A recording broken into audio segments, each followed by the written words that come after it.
There's a new nightmare haunting the Kremlin, and it isn't Freddy Krueger rising from a burned boiler room.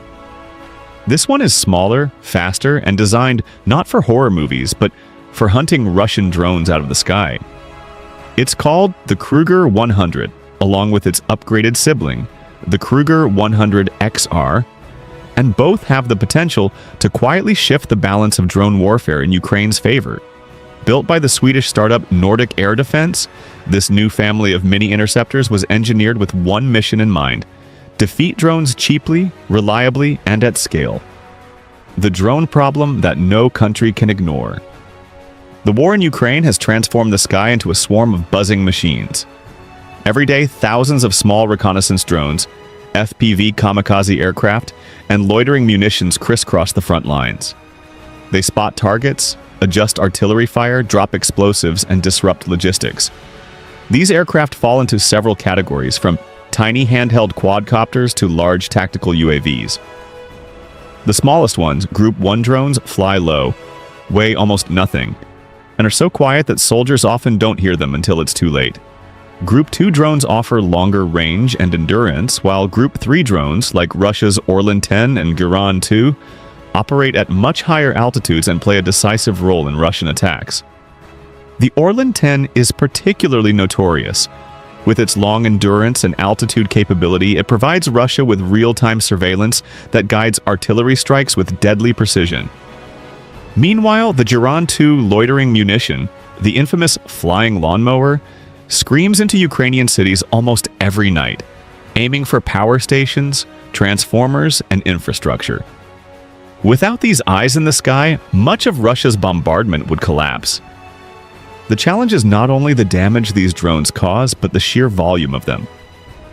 Russia produces enormous quantities of FPV and fiber optic drones every month, often outpacing Ukraine thanks to Chinese industrial support. China recently supplied Russia with over 300,000 miles of fiber optic cable in one shipment, compared to Ukraine's 72 miles. It's a staggering industrial imbalance that Ukraine simply cannot counter with traditional defensive weapons. When defense costs more than attack. Ukraine's air defense network is extensive and battle-tested. Patriot systems, Iris-T batteries, G-PARDs, Stingers, jammers, and improvised defenses work around the clock to shield cities and military positions.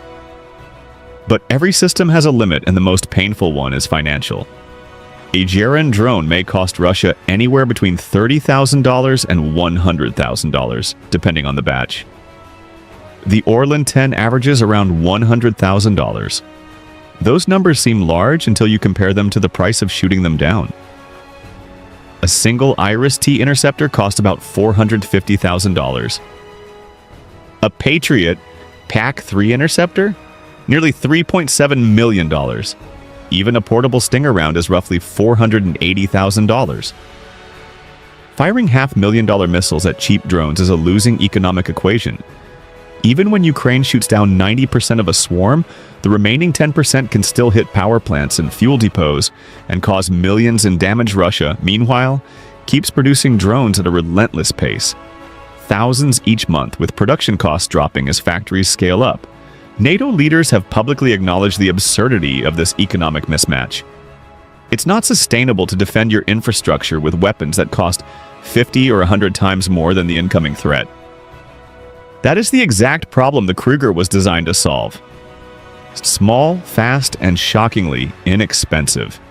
The Krueger 100 isn't a traditional missile, it's more like a hyper-intelligent flying dart. Instead of relying on heavy engines or complex guidance systems, the Krueger is powered by an electric motor and a rear-mounted propeller. It uses software-driven flight algorithms rather than bulky mechanical components and tracks its targets using a compact infrared system. The missile accelerates rapidly, locks onto the drone, and then physically slams into it using pure kinetic force. No explosion, no shrapnel, just a high-speed collision that knocks the drone out of the air. Its cost? Under $5,000 per interceptor. For the price of one Iris-T missile, Ukraine could fire 90 Kruegers. For the cost of a single Patriot, it could unleash more than 700. The upgraded Krueger 100 XR expands on the concept. It features a thermal seeker, a warhead for higher lethality, and extended range and loiter time. While still affordable, the XR variant gives defenders flexibility to intercept drones at different distances and altitudes, including the heavier Garand and Orlan types. Reports indicate that Ukraine is already using the XR version at the front lines, and early feedback suggests it's performing exactly as intended. The secret to its affordability. The brilliance of the Krueger lies not in flashy hardware, but in what it eliminates. Traditional interceptors rely on complex machinery, fuel-burning engines, multi-axis mechanical controls, and expensive sensors. The Krueger replaces all of that with a lightweight airframe and code. Its propulsion is fully electric, a battery and motor capable of pushing it to speeds exceeding 270 kilometers per hour in its civilian configuration. The military variant exceeds that, making it fast enough to catch most Russian drones. Because the system is software-defined, updates can be rolled out overnight, adapting to new Russian tactics without needing to pull missiles out of service. This means the Krueger can evolve in real time, something none of the older systems can do. And unlike many Western missiles, the Krueger doesn't rely on China for key parts. NAD is building a supply chain centered on Southeast Asia and Europe to avoid geopolitical bottlenecks. This gives it a huge advantage at a time when China is restricting exports of military-use components and rare earth minerals. A flexible defense tool for Europe's vulnerable skies. Ukraine may be the immediate battlefield, but the Krueger's true value is global. Across Europe, Russian drones have been spotted over power plants, ports, and government facilities.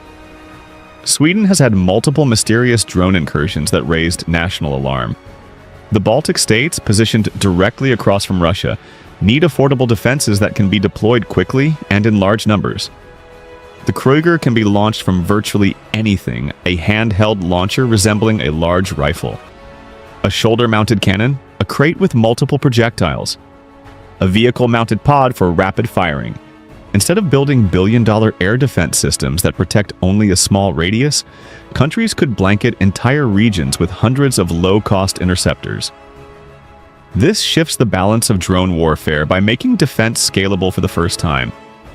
Because the baseline Krueger uses non-explosive kinetic impact, it's also safer for civilian areas debris still falls. But there is no mid-air detonation, making it suitable for cities, ports, and critical infrastructure. No silver bullet comes without risks. Despite its advantages, the Krueger family faces challenges. Mass-produced technology can fall into enemy hands. If Russia captures one, its engineers could reverse engineer the hardware, jam its guidance system, or even modify it into a weapon of their own. Software-heavy systems are vulnerable to spoofing, decoys, and cyber attacks. A well-timed thermal decoy or jamming burst could degrade interception performance. There are also ethical questions. Fully automated target acquisition systems raise concerns about accountability. If a missile misidentifies a target, who is responsible? The operator? The manufacturer? The algorithm? These issues will need clear doctrine before the system sees widespread global deployment. Even so, the Krueger represents a technological direction that modern militaries cannot ignore. A small missile with tremendous strategic implications. If the Krueger 100 and 100XR perform as Sweden expects, they won't just strengthen Ukraine's defenses, they could redefine how countries deal with drone swarms altogether. In Ukraine's case, they offer a sustainable way to counter Russia's massive drone production without wasting irreplaceable missiles. For Europe, they provide a low-cost, rapidly scalable method to secure infrastructure and fill the enormous gaps in low-altitude air defense. For the defense industry, they represent a shift towards software-based weapons that are inexpensive, easy to upgrade, and free from reliance on Chinese supply chains. And for Vladimir Putin, the nightmare is simple. Inexpensive, intelligent, swarming Swedish mini-missiles that can be fired by the hundreds, updated overnight, and deployed anywhere. This time, the monster isn't haunting dreams, it's waiting in the skies. And if you found this breakdown on the Krueger system eye-opening, make sure you hit that like, and don't forget to subscribe. Thanks for watching, stay sharp, and I'll see you in the next one.